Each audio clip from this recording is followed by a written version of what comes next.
Coucou mes licornes, je vous retrouve pour ma deuxième vidéo sur le Black History Month. Aujourd'hui, on va parler du racisme. Qu'est-ce que c'est vraiment? Pourquoi c'est toujours en vigueur aujourd'hui? Et pourquoi on ne serait pas tous un tout petit peu racistes sur les bords sans le vouloir? C'est parti!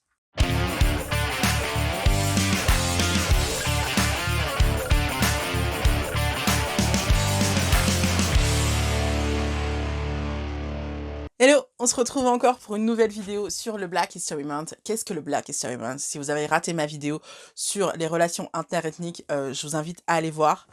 Le Black History Month, c'est tout simplement un mois que les Américains ont décidé de consacrer à l'histoire des Afro-Américains, l'histoire des Noirs, tout bêtement. Comme son nom l'indique, le mois de l'histoire des Noirs. Ce Black History Month est hyper intéressant aux États-Unis parce que ça va contredire et ça va éduquer les jeunes et les moins jeunes sur des fausses vérités qu'on croit savoir sur les Africains et sur les afrodescendants. Et toutes ces fausses vérités favorisent le racisme, donc c'est hyper important d'éduquer les gens par rapport à l'histoire, en fait, des afrodescendants. C'est un mois qui est très présent aux États-Unis, il commence à arriver en Angleterre, il commence à arriver aussi en Hollande, et la France commence un peu à s'y mettre, en tout cas les youtubeurs français commencent à s'y mettre, et je ne vais pas faire exception à la règle, parce que vous le savez, je me sens très concernée par les histoires de racisme et par les histoires de coexistence ethnique.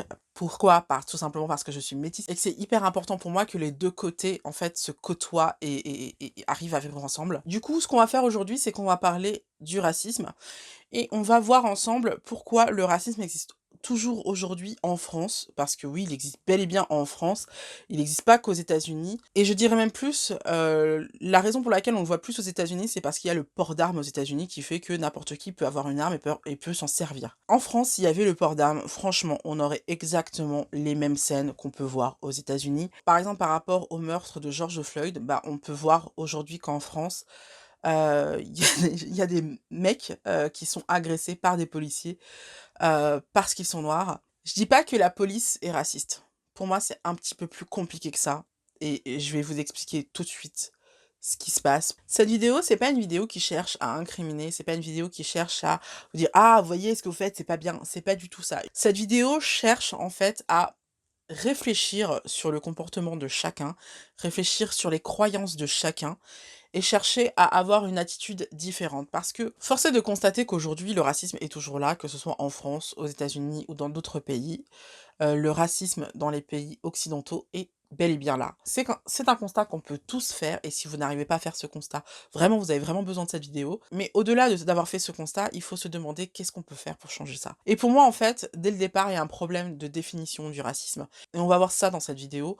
C'est qu'est-ce que le racisme? C'est hyper important. Je vais essayer de vous donner des pistes pour vraiment lutter contre le racisme. En vrai, vous, à votre échelle, comment vous pouvez lutter contre le racisme parce que vous le pouvez. Avant de commencer cette vidéo, je vais vous demander de laisser défiler les publicités pour que je puisse être correctement rémunérée pour le travail que j'ai fait pour cette vidéo.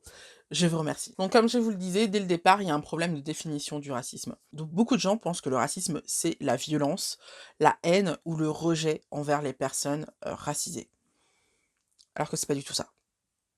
Ça, c'est les symptômes du racisme. Ça, c'est la conséquence du racisme. Le racisme en soi, ce n'est pas ça. Pour vous expliquer ce qu'est le racisme, j'ai besoin de revenir en arrière, j'ai besoin de vous parler un petit peu de notre histoire en tant que Français ou en tant qu'Afro-descendants. On a tous une histoire commune. Le racisme, en fait, tire ses origines de la colonisation. Contrairement à ce que je peux lire dans les commentaires ou que certaines personnes, surtout des blanches en fait, me disent, le racisme n'a pas toujours existé. En tout cas, le racisme anti-noir n'a pas toujours existé. Beaucoup de gens pensent que le racisme, c'est un réflexe naturel de l'être humain. Non, ce qui est un réflexe naturel de l'être humain, c'est la xénophobie. La xénophobie, en tant que Français, par exemple, vous pouvez la ressentir à une certaine période contre les Italiens, contre les Allemands, contre les Anglais, comme on peut ou pouvait la ressentir contre des Africains, contre des Maghrébins, même si les Africains et les Maghrébins viennent du même continent, on est d'accord, contre des gens de l'Est. La xénophobie et le racisme, ce n'est pas la même chose. La xénophobie, c'est le rejet des personnes étrangères. Le racisme, c'est considérer qu'il existe une hiérarchie dans l'espèce humaine, et cette hiérarchie serait déterminée par les races. Après avoir fait mes petites recherches par le passé, je me suis rendu compte que s'il y avait effectivement un sentiment xénophobe en Europe contre les Africains, il y avait surtout une certaine crainte des Africains qui était représentée par les Maures en Espagne jusqu'en Occitanie, tout simplement parce qu'ils ont conquéri ces territoires et qu'ils les ont conquéris avec une certaine poigne, hein, on va dire. Et donc, par le passé, en fait, les Africains étaient plutôt craints des Européens. Là où ça a commencé à changer, c'est quand les Européens ont commencé à s'intéresser au continent africain et ont commencé à voir qu'il y avait pas mal de richesses sur le continent africain. Mais vous n'êtes pas sans savoir que les Européens ont souvent été euh, guidés par la chrétienté, et dans la religion chrétienne, en fait, on n'a pas le droit de réduire en esclavage des autres êtres humains. On n'a pas le droit de voler ce qui ne t'appartient pas. On n'a pas le droit de violer les femmes. Donc, pour s'approprier les richesses d'Afrique, et pour réduire en esclavage les Africains, ce que les colons ont fait, c'est qu'ils ont considéré que les Africains, les Noirs, en fait, étaient une ethnie inférieure à la leur. Et il y a eu une propagande par rapport à ça. Si vous regardez les textes de l'époque, si vous regardez les textes historiques, vous verrez que tout le monde n'était pas raciste il y a 300, 400 ans. Il y a certaines personnes qui se sont érigées contre cette façon de voir les Africains, qui se sont érigées par cette façon d'hiérarchiser l'espèce humaine et qui ont dit non, ce n'est pas normal de traiter des gens comme ça.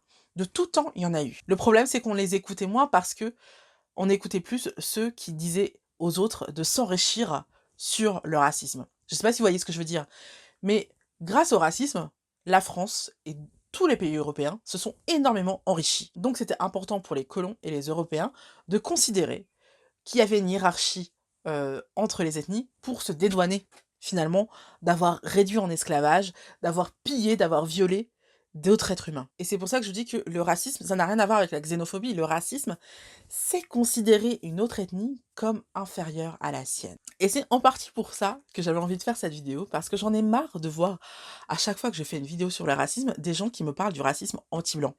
Le racisme anti-blanc, ça n'existe pas, dans le sens où il est possible que quelques individus considèrent que les blancs sont des êtres inférieurs par rapport aux noirs. Mais il n'y en a pas beaucoup. D'un point de vue sociétal, il est beaucoup plus favorable d'être blanc, il faut bien l'admettre. Tout comme moi, j'admets qu'il est favorable d'être métis par rapport aux noirs, et je le déplore, et je n'en joue pas. Il est aussi favorable d'être blanc dans le monde dans lequel on vit. En fait, si vous voulez, le racisme, c'est du mépris tout simplement. C'est considérer l'autre comme un être inférieur. Il n'y a pas de mépris anti-blanc. Il y a du rejet anti-blanc, mais il n'y a pas de mépris. Alors s'il vous plaît, dans les commentaires, parlez-moi de rejet anti-blanc, mais pas de racisme anti-blanc, parce que si vous aviez vraiment vécu le racisme, vraiment, le vrai racisme, vous sauriez que c'est pas du tout ça. Faut pas jouer avec les mots. Il y a certaines choses qu'on ne connaît pas vraiment le sens tant qu'on l'a pas vécu, et le racisme en fait partie. Je peux vous assurer que ça n'a rien à voir. Honnêtement, ça m'est déjà arrivé qu'un noir me traite de latte, de café latte.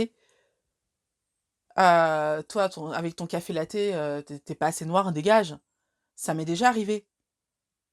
Ça m'a blessé, mais je sais que ça n'a rien à voir par rapport au mépris que se prennent dans la tronche les noirs. Vraiment, vraiment. En fait, si on y réfléchit, le rejet anti-blanc, c'est surtout une réaction au racisme. Et je le défends pas, hein, je trouve ça vraiment aussi débile que de s'en prendre à d'autres personnes, enfin, à une personne parce qu'elle est petite ou autre. Mais c'est quand même pas la même chose que le racisme. Si vous voulez, dans le rejet anti-blanc, il n'y a pas de question de supériorité, infériorité. On te rejette juste. On te dit juste ta gueule, je ne veux rien à voir avec toi. Tu n'es pas intéressant, dégage de là. Mais personne, par ses propos, sous-entend que tu es un être inférieur.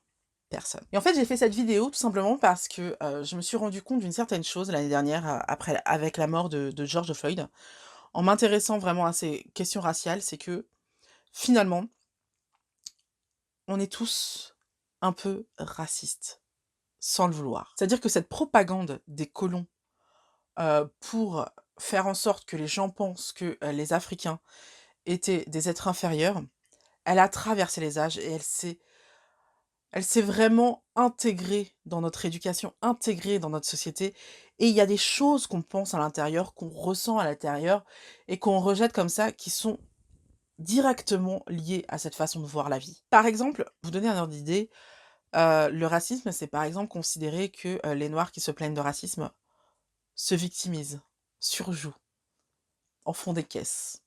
J'ai 2 choses à répondre par rapport à ça. La première, c'est que c'est extrêmement difficile d'admettre pour soi que quelqu'un en face de vous, vous voit comme un être inférieur. C'est difficile pour l'ego. Est-ce que vous vous rendez compte à quel point c'est difficile pour l'ego de dire ça? En général, quand quelqu'un dit: «Je suis victime de racisme là parce que tu me vois comme un être inférieur», en général, quand une personne dit ça, elle met son ego de côté pour te dire: «Non, j'accepte pas ça». Parce que au niveau de l'ego, c'est très difficile. C'est très difficile d'admettre que pour d'autres personnes, on peut être considéré comme un être inférieur. Je peux vous assurer que quand un Africain vous dit: «Ah, ce que tu dis, c'est un peu raciste sur les bords», c'est que ça l'est. C'est pas parce que vous ne percevez pas le racisme dans vos propos, dans vos propres propos, qu'il n'est pas là. Comme je l'ai déjà dit, le racisme est profondément intégré dans notre société. Elle est profondément intégrée dans notre éducation. Il y a des croyances qu'on a, il y a des réflexes qu'on a, sans s'en rendre compte, c'est raciste. Juste considérer que les Noirs ou même que les Arabes ont tendance à se victimiser, c'est perpétuer le syndrome méditerranéen. Qu'est-ce qu'est le syndrome méditerranéen? C'est une croyance selon laquelle les gens du Maghreb ou d'Afrique subsaharienne ont tendance à surjouer quand ils ont mal, quand il y a un moment, un malaise quelque part, ils ont tendance à en faire des tonnes.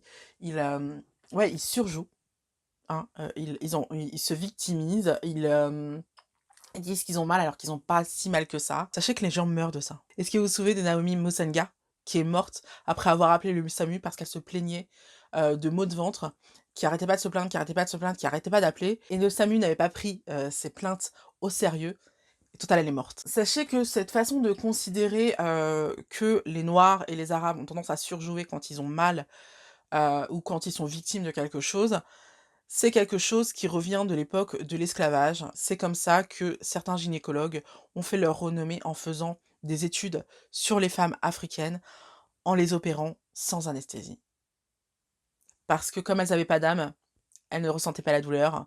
Donc quand elles criaient, en fait, elles faisaient semblant d'avoir mal, mais en vrai, elles n'avaient pas mal. Et ça, c'est quelque chose qui, sans vous en rendre compte, en fait, moi aussi, hein, que moi aussi j'avais dans l'idée, mais c'est quelque chose qui traverse les âges et qui vient polluer notre tête et qui fait qu'en fait, on va pas écouter la personne qui se plaint parce qu'on considère qu'elle en fait des tonnes, qu'elle surjoue, qu'elle se victimise, alors que c'est pas le cas. C'est juste qu'on est programmé pour penser ça. Ça fait tellement de générations qu'on nous explique ça, qu'en fait, on l'a intégré dans notre façon de penser, dans notre croyance et c'est important de déconstruire ça. Le fait de dire: «Je ne me sens pas concerné par le racisme est quelque chose qui ne me concerne pas, je ne vais pas m'intéresser au sujet parce que ça ne me concerne pas, puisque je ne suis pas raciste». Il y a beaucoup de penseurs, et de lanceurs d'alerte sur le racisme qui considèrent que on ne peut pas ne pas être concerné par le racisme. Soit on est antiraciste, soit on est raciste.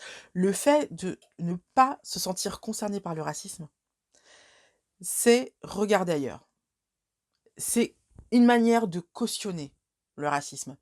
C'est une manière de dire: «Ouais, OK, le racisme existe et alors? Bah, j'en fais rien». Quelqu'un qui est vraiment antiraciste va pas accepter une attitude raciste. Voilà, c'est quelque chose qui est révoltant pour lui.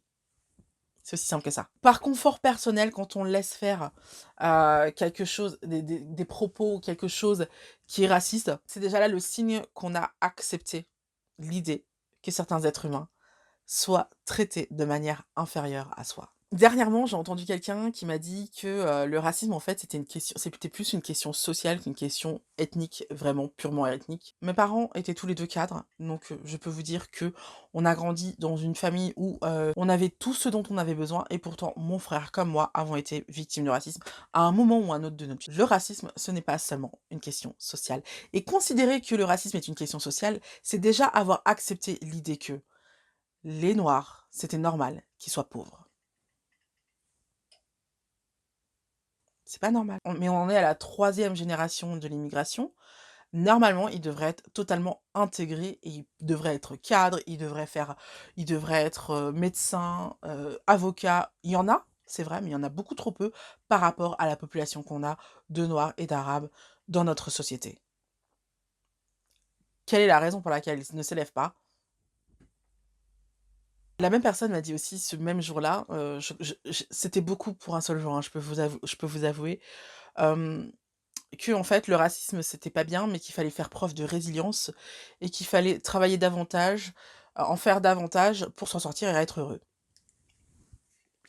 J'ai vraiment besoin d'expliquer ce qui est raciste dans cette phrase? Le fait de dire à quelqu'un que le racisme, c'est quelque chose qui existe, mais que, c'est pas grave, il faut faire preuve de résilience et il faut que cette personne, travaille davantage pour avoir moins que la personne en face d'elle qui est blanche, c'est légitimer le racisme. C'est quelque chose que tu acceptes. C'est facile de dire ça quand, tu es tranquille, tu es établi, ta vie est facile, quand tu veux chercher un travail, bah, tu cherches un travail, tu le trouves. Quand tu cherches un appart, tu trouves ton appart. Tu pas ce problème, du racisme en fait. Tu es pas ostratisé par, ta couleur de peau. C'est facile de dire ce genre de choses. Maintenant quand tu le vis, c'est différent. Je préfère largement quelqu'un qui me dise: «Ce que tu as vécu est dégueulasse, mais baisse pas les bras, je suis sûre que tu peux y arriver, de toute façon, c'est eux qui perdent quelque chose», plutôt que quelqu'un qui va me dire: «Faut faire preuve de résilience et sortir les rames pour, travailler plus et avoir moins que celui qui est en face de toi». Non, ça c'est accepter le racisme, c'est le légitimer et non, non, non, je suis désolée, non, c'est pas une phrase acceptable et c'est une phrase raciste. Encore une fois, c'est un racisme inconscient. C'est un racisme qui n'est pas choisi, c'est un racisme qui n'est pas décidé. C'est un racisme qui vient du fait que tu as accepté psychologiquement l'idée que des noirs doivent sortir les rames pour avoir moins si moins que toi. Complètement raciste. Si vous êtes blanc et que vous avez déjà dit ce genre de choses, arrêtez par pitié.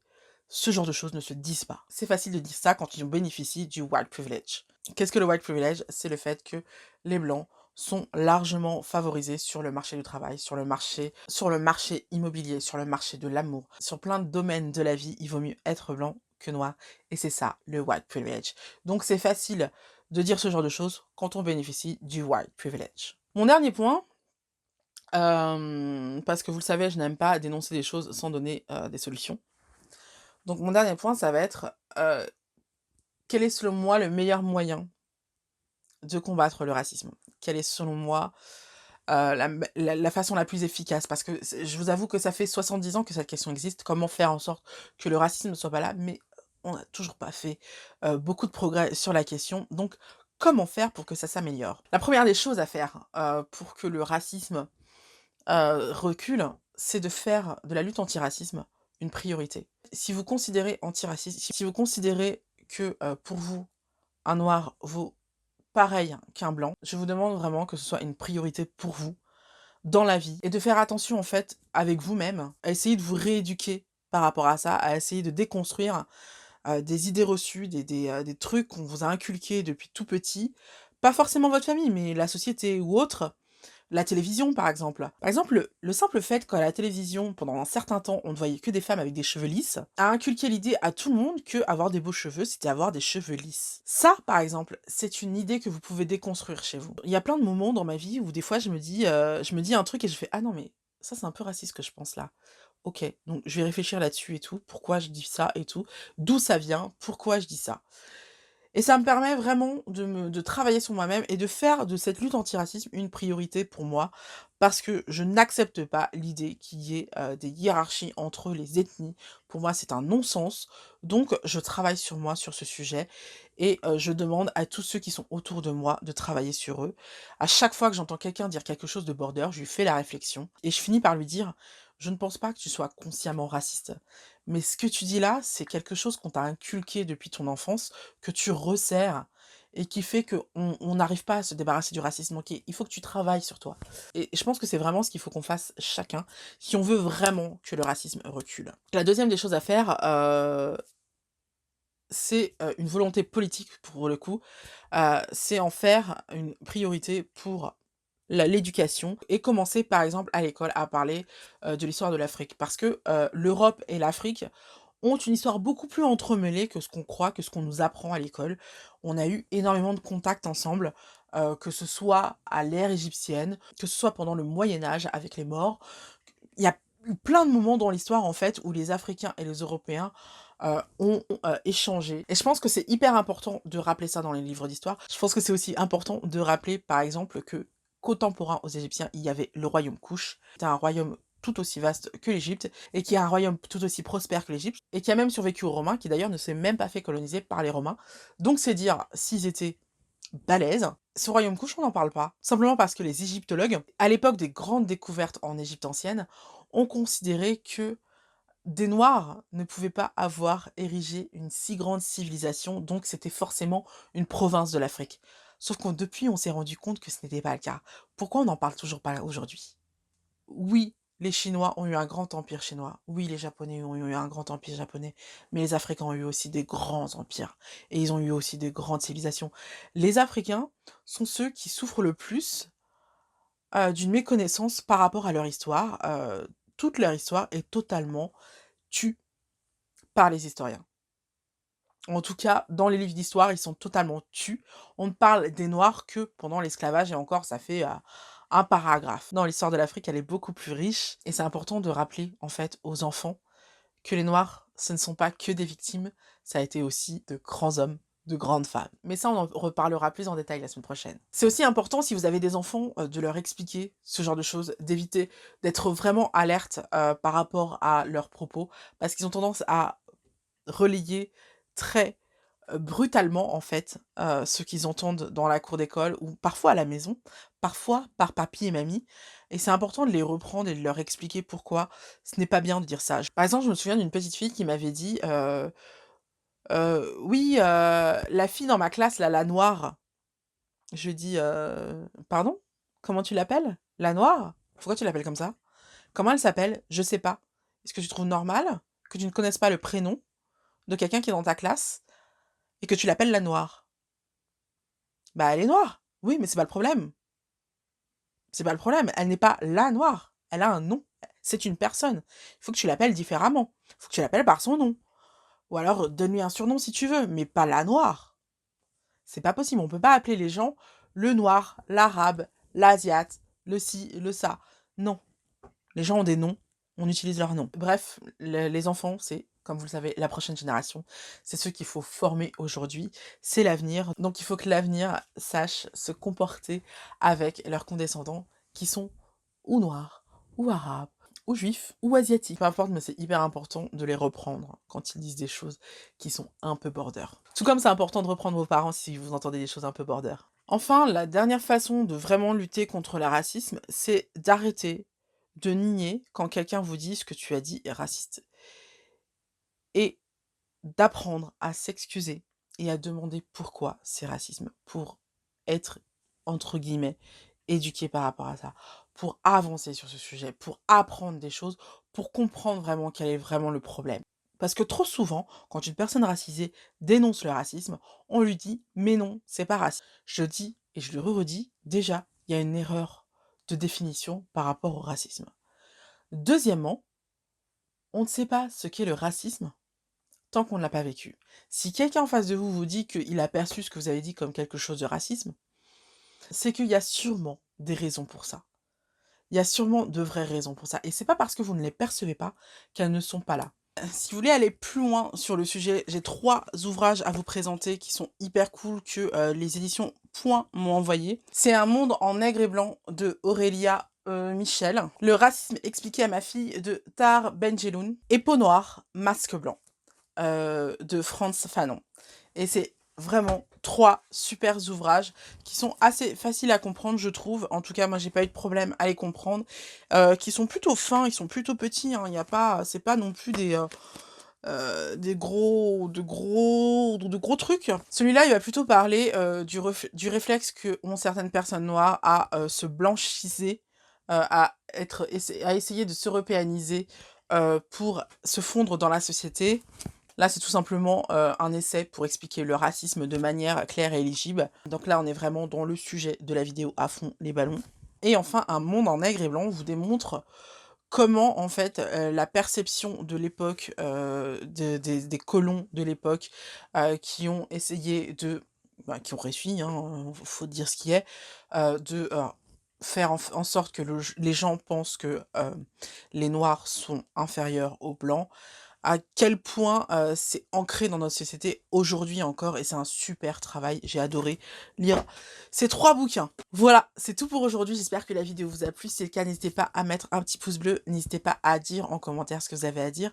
Soyez polis et courtois comme d'habitude. Vous savez qu'ici, c'est la chaîne de la bienveillance. Si vous ne vous l'êtes pas, je vais tout simplement, censurer vos propos parce que non, on n'est pas dans une démocratie sur cette chaîne. Sur cette chaîne, je suis l'impératrice. Ne ratez pas non plus ma vidéo de ce week-end. En attendant, je vous invite à voir ou revoir mes dernières vidéos. Bye!